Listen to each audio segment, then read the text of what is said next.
and welcome back to our channel. In today's video, I'm gonna show you how to create a video using Vimeo. First, go to your web browser and go to vimeo.com. You can choose to create your video by clicking on Create New or by clicking on New and selecting Create Video.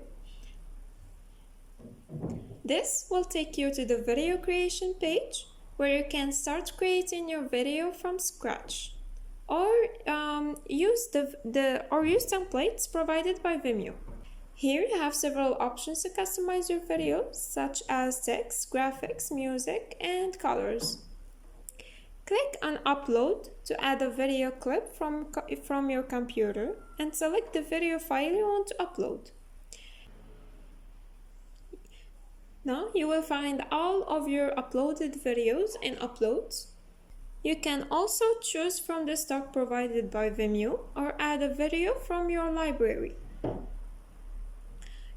You can add your clip by clicking on it or dragging it into the timeline. You can trim, rearrange, and edit it as needed.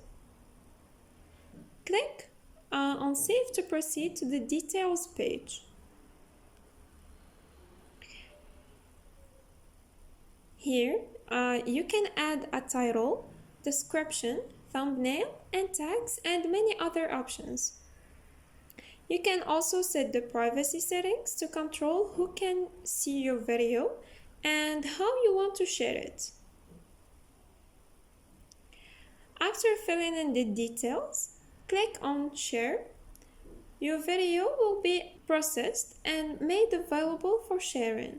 You can share your video directly from Vimeo by copying the link, or you can also embed the video on your website or blog by clicking on Copy Embed Code. And that's it. You've successfully created a video on Vimeo. Thanks for watching. Goodbye.